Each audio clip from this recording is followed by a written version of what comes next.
Ce matin, donc, le propos que je voudrais avoir avec vous, c'est qu'est-ce qu'un prophète, d'une part, et quelle est sa mission. Alors pour ça, je me suis basé sur les écrits d'un prophète qu'on a connu quand on était tout jeune. J'ai 77 ans aujourd'hui, donc ça remonte à loin. C'était vraiment un homme de Dieu, un Américain, qui s'appelait Arthur Katz. Alors, il a fait un certain nombre de choses déjà sur lesquelles je veux déjà un peu me baser, mais après, ce que je voulais faire avec vous, c'est surtout une étude de la parole de Dieu sur ce sujet-là en particulier. Parce que c'est tellement important que j'ai relevé, heureusement, je ne les ai pas comptés moi-même, j'ai un logiciel qui permet de retrouver des textes bibliques et par conséquent, j'ai regardé un peu ça de plus près. Le mot prophète dans la parole de Dieu est mentionné 486 fois. Vous imaginez à quel point dans la parole de Dieu, ce qui concerne le prophète est de la plus haute importance. Alors, la vocation et la tâche du prophète. Le prophète doit être sans compromis et sans crainte de l'homme. Quand Dieu lui donne à dire une vérité, il n'y a pas à avoir peur. Alors évidemment, si vous regardez la vie des prophètes dans l'Ancien Testament, c'est un ministère qui ne donne pas du tout envie. Quand on en voit qui ont été décapités, quand on en voit d'autres qui ont été sciés en deux dans un tronc d'arbre, on y regarde à deux fois. Mais la parole de Dieu nous dit, cependant, aspirez aux dons les meilleurs, mais par-dessus tout, aux dons de prophétie. Aspirer aux dons les meilleurs, c'est pas un conseil. C'est pas si vous voulez, si ça vous fait plaisir, essayez de vous pencher sur le problème, et puis vous verrez bien si ça vous convient ou si ça vous convient pas. Non, c'est un ordre. Aspirez aux dons les meilleurs. Pour chacun d'entre nous ici, qui sommes présents sur cette terre, on a une mission à accomplir de la part du Seigneur et pour le Seigneur. À chacun de découvrir devant le Seigneur ce qu'il lui a donné en particulier pour annoncer vers les autres. Et pourquoi, premièrement, le don de prophétie ? Pourquoi ? C'est pas pour rien que c'est mentionné 486 fois dans la parole. C'est qu'il y a d'énormes choses à découvrir dans ce ministère, d'énormes choses à apprendre dans ce ministère. Il y a aussi une relation intime avec Dieu. Le prophète est, dans la plupart du temps, quelqu'un qui est seul. Seul, pas pour s'ennuyer, mais seul pour être en contact, pour être en relation avec Dieu, pour recevoir de la part de Dieu ce que Dieu a pour les hommes. L'autorité du prophète, c'est bien sûr la parole qu'il donne, mais c'est une telle autorité que ça transperce les personnes. Quelqu'un qui reçoit une parole d'un prophète, c'est quelque chose qui va changer sa vie. C'est quelque chose qui va le transpercer.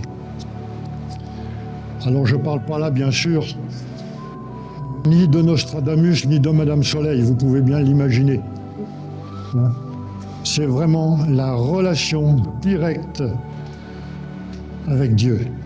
D'ailleurs, il arrive souvent que quand le prophète a une parole, Quelquefois, on trouve l'accomplissement immédiatement. Quelquefois, un peu plus tard. Quelquefois même très tard. Mais ce n'est pas pour ça qu'elle est fausse. La parole de Dieu nous dit, si la prophétie tarde, attends-la, parce qu'elle s'accomplira certainement.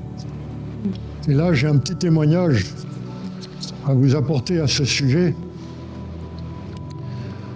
Un jour, mon épouse et moi, on était invités chez un pasteur qui était un évangéliste, mais aussi un apôtre. Et il avait créé 2 églises en Italie. Et c'est un homme qui, à côté du ministère pastoral, avait une entreprise. Et il se trouve que son entreprise a été réduite à deux reprises, a été réduite à néant. La première fois, il s'est relevé, et pas la deuxième. Et la deuxième fois, il a demandé à 2 femmes dans les églises qu'il avait créées en Italie et auxquelles il avait reconnu le ministère de prophète. Il leur avait demandé qu'est-ce qu'il allait advenir de ces biens, parce que ces biens, bien entendu, étaient dans la balance. Et ces 2 femmes lui ont dit, on va prier. Et dans la prière, ces 2 femmes le reçoivent. Tu resteras dans ta maison. Et invité par ce pasteur, il me demande de venir avec lui dans son bureau pour prier avec lui. Et puis il me fait part de la situation. Et il me dit, voilà, j'ai contacté 2 prophétesses dans les églises que j'ai créées, qui sont venues à la maison. On a prié ensemble. Et elles m'ont dit, tu resteras dans ta maison. Qu'est-ce que vous voulez que je dise après? Je lui ai dit, mais pourquoi tu viens me demander? Tu as ta réponse. Puis il a tellement insisté que je me suis dit, on va prier.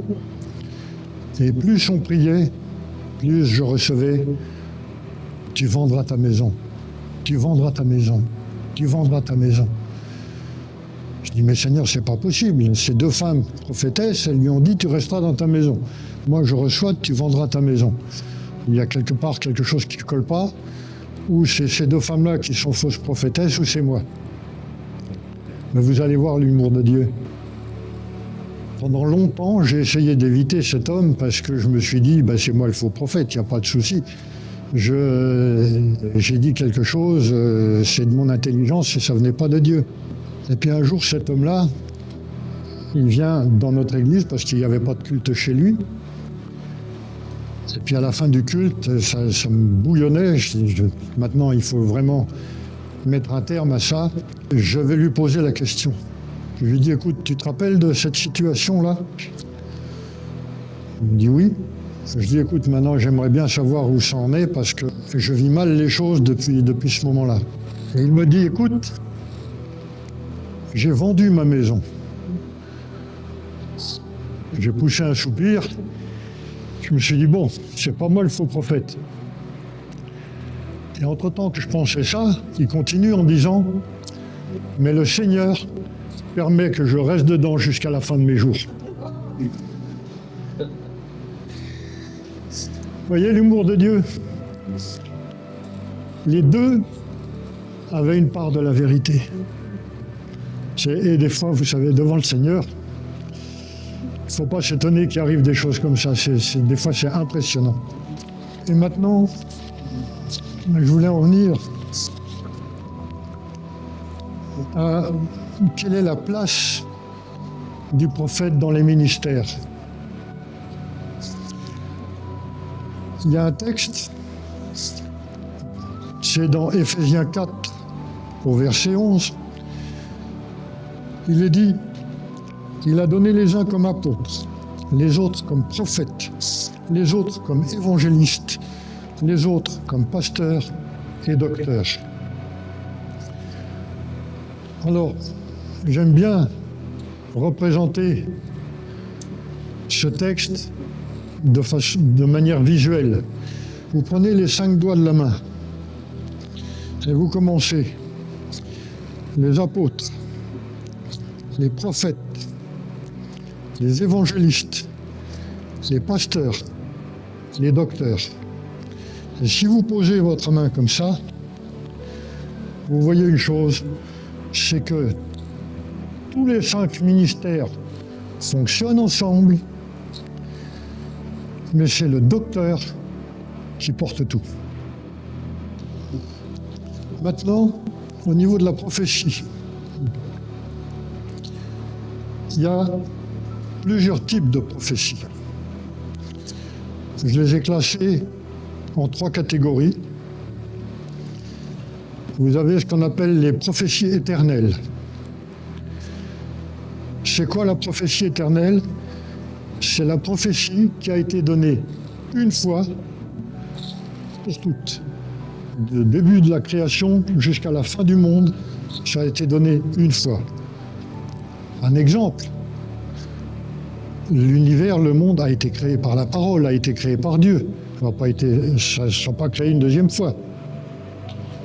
Un autre exemple, la naissance de Jésus, c'est une fois. Donc ça, c'est ce qui a été donné une fois et pour toutes. Ensuite, vous avez les prophéties cycliques. Qu'est-ce que c'est qu'une prophétie cyclique? Eh bien, c'est une prophétie qui va revenir plusieurs fois au cours des siècles. Alors, il y en a une en particulier qui est donnée, c'est « Il en sera de même que du temps de Noé ». Ça, c'est pour la fin des temps. Du temps de Noé, les gens se mariaient, faisaient la fête, etc., etc. Et là, il nous est dit que dans la fin des temps, il en sera de même que du temps de Noé. C'est-à-dire que ça ne sera pas les inondations comme du temps de Noé, parce que ça, Dieu, ça c'était fini. Mais en tout cas, les gens vivront, mangeront, boiront, feront la fête, etc., jusqu'au moment où Dieu interviendra. Ça, c'est cyclique. Et puis, il y a d'autres textes. Bon, ça, c'est un exemple, mais il y a d'autres textes. Hein. C'est que alors, vous avez le psaume 33, que toute la terre craigne l'Éternel, que tous les habitants du monde tremblent devant lui. Car il dit, et la chose existe, il ordonne, et elle arrive. Et puis dans l'Ecclésiaste, là on voit effectivement le côté cyclique des choses. Ce qui a été, c'est ce qui sera. Ce qui s'est fait, c'est ce qui se fera. Il n'y a rien de nouveau sous le soleil. Maintenant, qui est amené à prophétiser? Alors il y a un avertissement dans la parole qui est dans 1 Corinthiens 14. Si quelqu'un croit être prophète ou inspiré, qu'il reconnaisse que ce que je vous écris est un commandement du Seigneur. Ça, c'est Paul qui parle. Un autre texte dans 1 Pierre. Car ce n'est pas par la volonté d'homme qu'une chose a jamais été apportée, mais c'est poussé par le Saint-Esprit que les hommes ont parlé de la part de Dieu. Maintenant, est-ce qu'on peut prophétiser de n'importe où? On a une réponse dans le livre des Nombres. C'est quand Moïse convoque les 70 à la tente d'assignation, justement, à propos de ce problème. Et il est dit dans Nombre 11, il y eut 2 hommes, un appelé Eldad et l'autre Médad, qui étaient restés dans le camp et sur lesquels l'Esprit reposa, car ils étaient parmi tous les inscrits. quoiqu'ils ne fussent point d'aller à la tente, et ils prophétisaient dans le camp. Et Josué, fils de Nun, serviteur de Moïse, depuis sa jeunesse, prit la parole et dit à Moïse, « Mon Seigneur, empêche-les. » Moïse lui répondit, « Es-tu jaloux pour moi? Puisse tout le peuple de l'Éternel être composé de prophètes. Et veille l'Éternel mettre son esprit sur eux. Mais si tous prophétisent et qu'il survienne quelqu'un de non-croyant et qu'un homme du peuple, convaincu par tous, il est jugé par tous. » Ça, c'est si quelqu'un prophétise dans l'Église, quelqu'un qui n'y connaît rien, et tout d'un coup, bam, il reçoit une parole de la part de Dieu. C'est ça que ça veut dire. Maintenant, attention aux prophètes. Parce que le prophète doit être toujours en relation avec Dieu, ne jamais parler par lui-même, mais vraiment recevoir de la part de Dieu. Regardez ce qui est dit dans Deutéronome 18 au verset 20. « Mais le prophète qui aura l'audace de dire en mon nom une parole que je ne lui ai point commandé de dire, ou qui parlera au nom d'autres dieux, ce prophète-là sera puni de mort. » Vous voyez la responsabilité qu'un prophète a. Et dans Jérémie, il est dit au verset 28 que le prophète qui a eu un songe raconte ce songe. Et que celui qui a entendu ma parole rapporte fidèlement ma parole. Pourquoi mêler la paille au froment? C'est-à-dire, ne mélangeons pas les choses de Dieu et les choses du monde. Il doit y avoir un moment donné où le prophète doit trancher. Il doit trancher même à tel point que des fois il doit cacher. Pas cacher pour cacher, mais cacher pour reconstruire derrière. Pour reconstruire selon ce que Dieu veut avec sa parole. Après, comment Dieu s'adresse aux prophètes? C'est pas en écoutant les uns et les autres. Là encore, revenons à la parole. Et ça, c'est dans Nombre 12. L'Éternel descendit dans la colonne de nuée et il dit, « Écoutez bien mes paroles. » Attention, regardez la subtilité, c'est pas « écoutez mes paroles », écoutez bien mes paroles. Il y a une insistance là, qui n'est pas à négliger. Lorsqu'il y aura parmi vous un prophète, c'est dans une vision que moi, l'Éternel, je me révélerai à lui, c'est dans un songe que je lui parlerai. Il y a deux pistes très importantes. Mais pour ça, bien entendu, il faut être en relation avec Dieu, dans des moments seuls avec lui. Ensuite, il y a l'obéissance et l'accomplissement de prophéties et des gestes prophétiques. Alors là encore, il faut faire très attention à ce à quoi on est soumis par la vue ou par les oreilles. Un geste prophétique, c'est pas n'importe quoi. Un geste prophétique, vous avez par exemple la toison. La toison qui est mouillée alors que le sol est sec. Et puis après, la toison qui est sèche alors que le sol est mouillé. L'accomplissement de la prophétie, là j'ai encore un témoignage. Il est arrivé dans une église que je ne nommerai pas,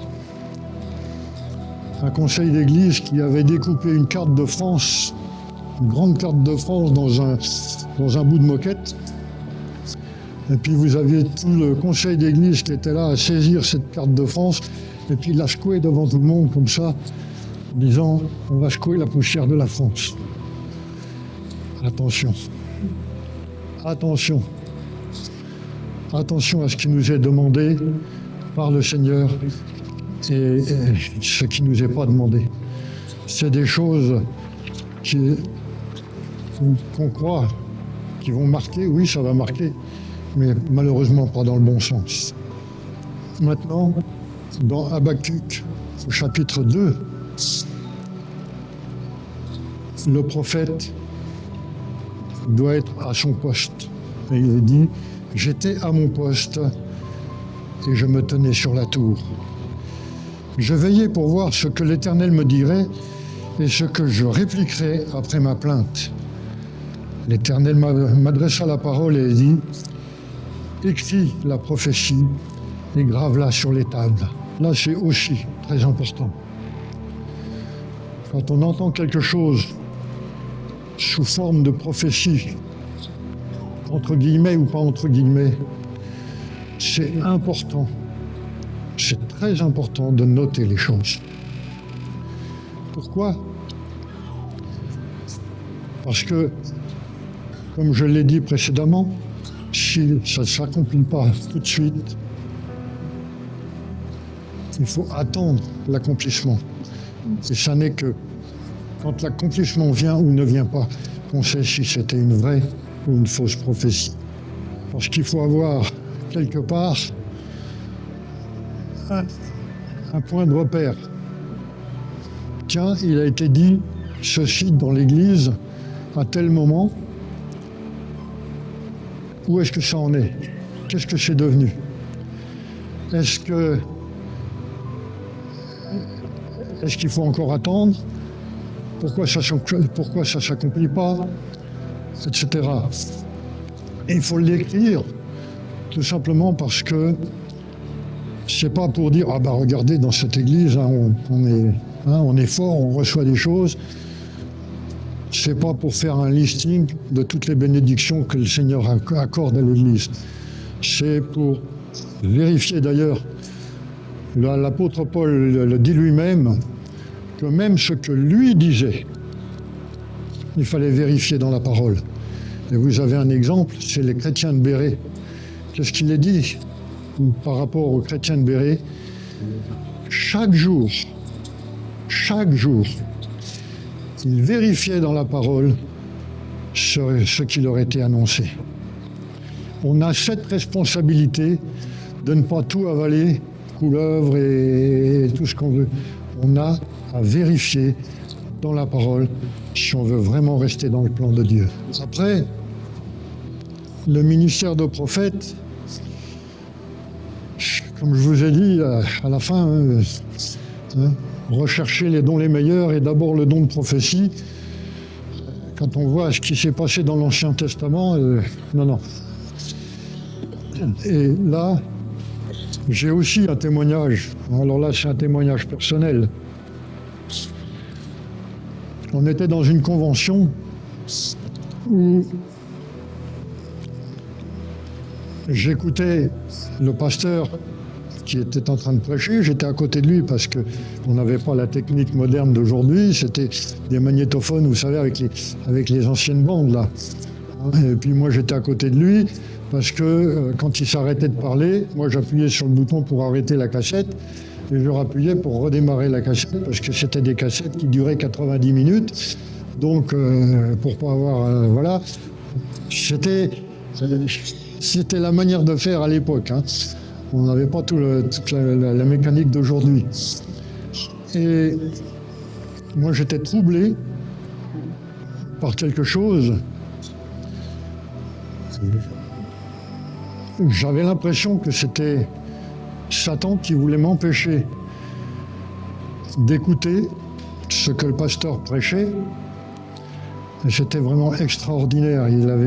C'était sur l'Épître aux Hébreux, une étude, mais je regrette encore aujourd'hui d'avoir eu à enregistrer ça sur des cassettes parce que les cassettes étaient tellement vieilles que la bande était collée, c'était inécoutable. Mais vraiment quelque chose de très fort. Et puis moi, j'étais là, j'avais quelque chose dans la pensée. J'étais là, arrière de moi Satan, je veux écouter ce que le pasteur dit, je veux écouter ce que le pasteur dit. Et puis tout d'un coup, il s'arrête de prêcher, il pose sa main sur mon épaule, comme ça, et puis il me dit, dis donc toi, tu as reçu quelque chose de la part de Dieu, pourquoi tu ne partages pas? Tu es en train de prêcher sur l'Épître aux Hébreux, c'est quelque chose de puissant. Je ne vais pas te couper la parole pour dire ce qui me passe par la tête. Et en fait, il me dit, mais dis-moi ce qui se passe. Ben, je dis, écoute, je vois constamment devant mes yeux une photographie comme on faisait dans le temps, vous savez, la photographie noir et blanc, parce que la couleur n'existait pas encore à l'époque. Et puis avec le bord blanc, et puis coupé au massicot, vous savez, avec l'écran comme ça, je sais pas. Vous avez dû voir des photos comme ça déjà. Alors je lui dis, mais écoute, ça n'a rien à voir. Je dis, voilà ce que je vois. Il me regarde et puis il me dit, qu'est-ce qu'il y avait sur cette photo? Je dis, écoute, il y avait, à un endroit il y avait ça, à un autre endroit il y avait ça, au milieu il y avait ça. Il pose sa main sur mon épaule de nouveau, puis il me dit, il donne l'interprétation. J'étais sidéré. Et puis, à un moment donné, après, il passe dans les rangs, comme ça, en disant, bah, écoutez, voilà, si vous voulez recevoir quelque chose de la part du Seigneur, demandez-lui ce que vous voulez. Et moi, j'avais fait une première expérience avec ce même pasteur que l'année précédente. Ben, moi, je voulais le don de guérison. Et puis, un an se passe. Partout où on allait, où il y avait des malades, ben, je priais. Il n'y avait rien qui se passait. En une année, même pas un rhume. En une année, même pas un rhume. Bon. Et puis l'année d'après, même question. Bon, je dis là, Seigneur, attends. Je dis maintenant, je veux bien quelque chose de toi, mais quelque chose qui corresponde à ce que je suis. Bon. Et il prie pour moi, enfin et puis dans l'assemblée aussi, pour ceux qui voulaient recevoir des dons. Et puis il ne se passe rien. Et quelques temps plus tard, le Seigneur commence à me parler. Je reçois des choses. Mais j'avais une telle trouille par rapport au premier texte que je vous ai lu, dans le sens où si un prophète annonce des choses que je ne lui ai pas demandées, ça dégringole. Et j'avais une telle trouille que je ne disais rien. Je gardais ça pour moi. Mais j'avais oublié une chose, c'est que quand le Seigneur veut bénir quelqu'un dans l'assemblée, il n'a pas besoin de moi. Ce que je recevais, que je taisais, eh bien dans l'assemblée, il y avait quelqu'un qui donnait exactement la même parole que ce que moi j'avais reçu. Alors là, j'ai commencé à me poser des questions. Puis je me suis dit, là, il y a quelque chose qui ne va pas. Parce qu'en ne disant rien, le Seigneur est passé au-dessus de toi, parce qu'il voulait bénir une personne, il l'a béni. Mais du coup, le Seigneur voulait passer par toi pour la bénédiction. Donc qui c'est qui est passé à côté de la bénédiction? Ben, c'est toi. Et ça, c'est arrivé un certain nombre de fois,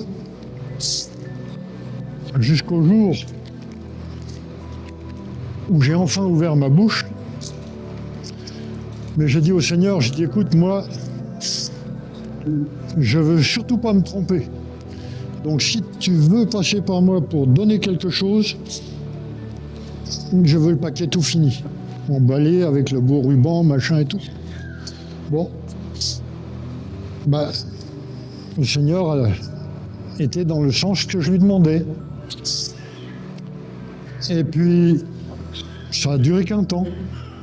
Un peu plus tard, le Seigneur me donnait des choses, mais il manquait quelque chose. Ce que je recevais, ça ne tenait pas debout. Et puis après, un peu plus tard, c'était même plus rien du tout. Il ne me donnait plus rien du tout. Je dis, mais Seigneur, si je dis ça dans l'assemblée, déjà j'ai une partie, mais j'ai pas la suite. Et si je commence à dire dans l'assemblée, écoutez, le Seigneur a quelque chose à vous dire, puis tout d'un coup, le blanc, je dis, mais je vais me faire étriper. Je vais me faire étriper. Mais j'avais oublié une chose, c'est que dans la parole, il est aussi dit, ouvre ta bouche et je la remplirai. Qu'est-ce que ça veut dire? Il n'a pas dit, écoute-moi, je vais te dire quelque chose, puis tu n'auras plus qu'à répéter après moi. Ouvre ta bouche, c'est-à-dire tu ne sais pas ce qui va sortir, mais tu commences à parler. C'est chaud, hein? Et ce qui m'est arrivé, c'est que quand j'ai enfin ouvert ma bouche, tout d'un coup la suite venait. Mais là encore, le Seigneur veut qu'on marche de progrès en progrès. Au bout d'un moment, je ne recevais plus rien. Sauf que j'entendais le Seigneur me dire parle. Oui, mais qu'est-ce que tu veux que je dise, Seigneur? Parle. Oui, mais tu veux que je dise quoi? Parle. Toujours en référence avec le premier verset que je vous ai lu.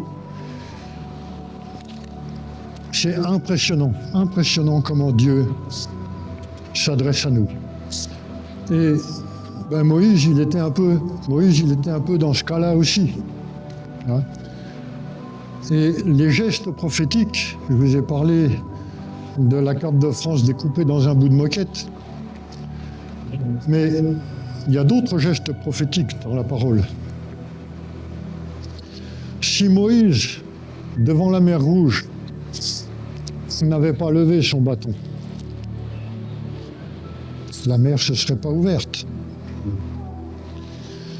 Si les sacrificateurs qui portaient l'arche de Noé, l'arche de l'Alliance, ne s'étaient pas avancés dans le Jourdain jusqu'à être les pieds dans l'eau, ils avaient tous les quatre les pieds dans l'eau. S'ils n'avaient pas eu les pieds dans l'eau, le Jourdain ne se serait pas ouvert. Donc, ce que je veux, au travers de ça, vous montrer, c'est qu'il y a un acte de foi. Il y a un acte de foi. Et là, vous êtes seul pour accomplir cet acte de foi. Vous le faites, ou vous le dites, ou vous ne le faites pas, ou vous ne le dites pas.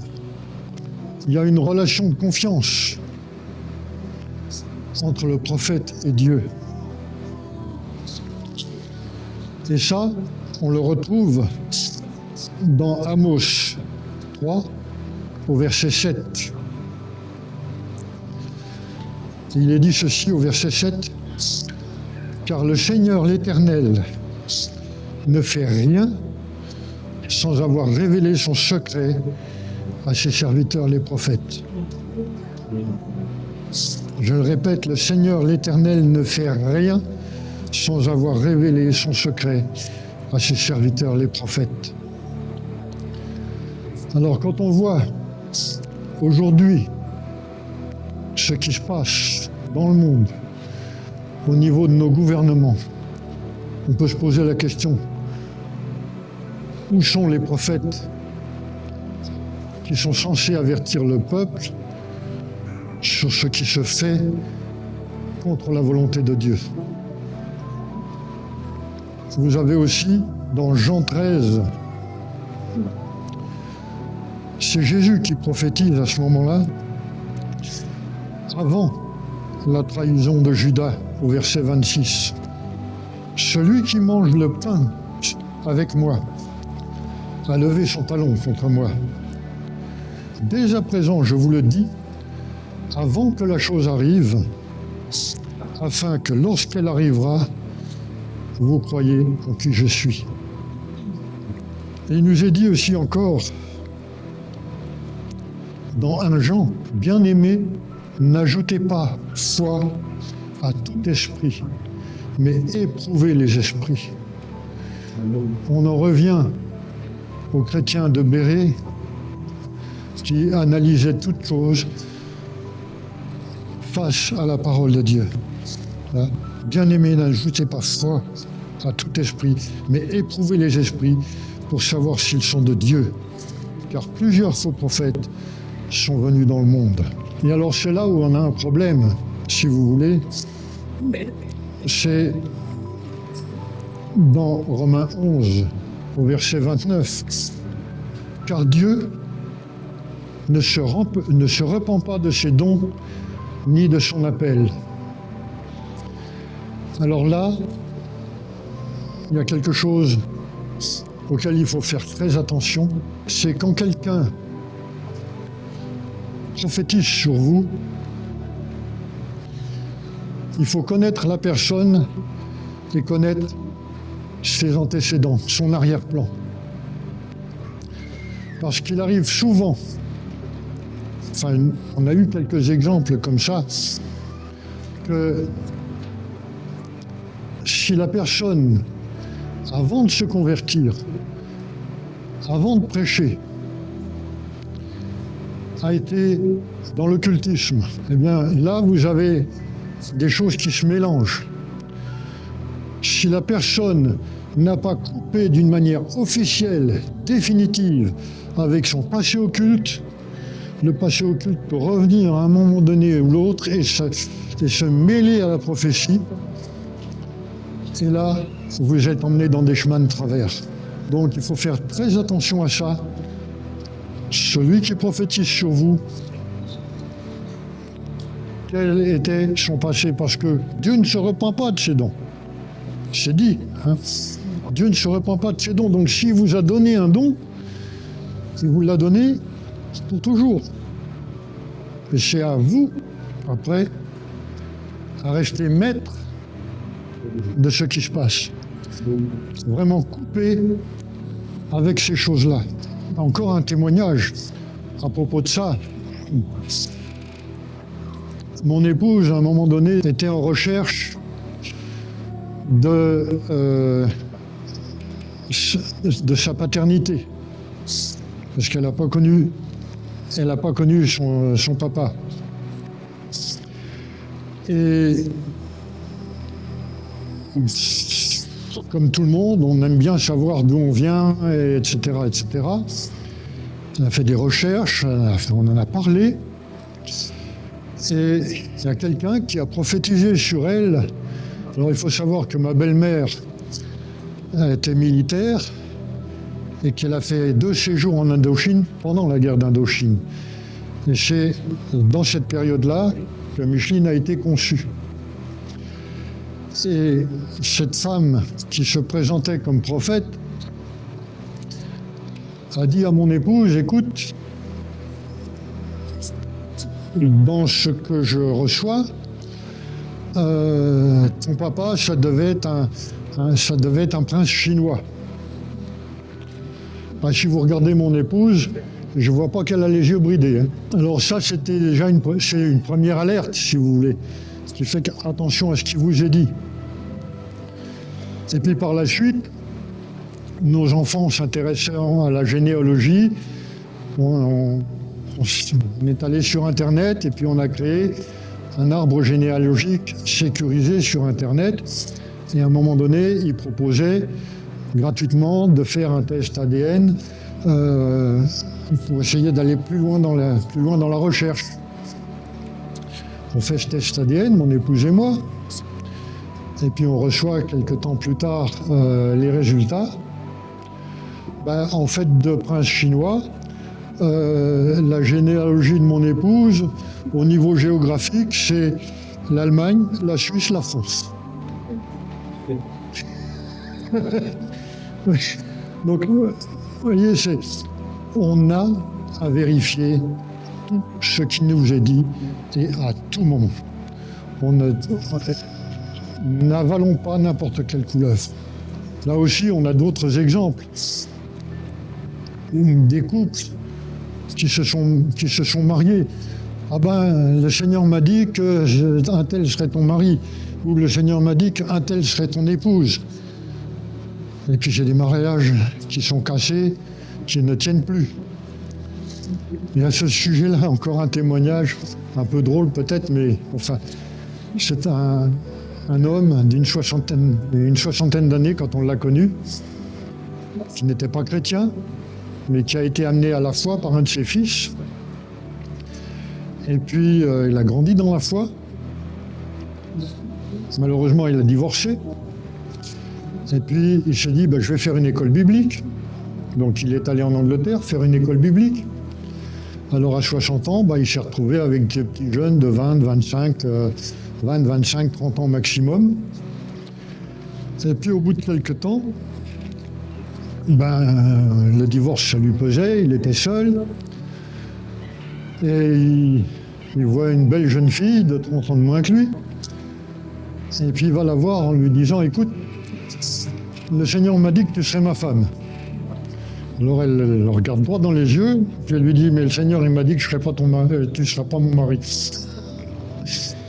Et puis voilà.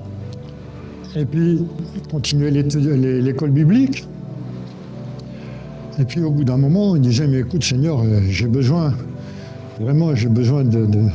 d'une femme, là maintenant je vieillis, je suis tout seul.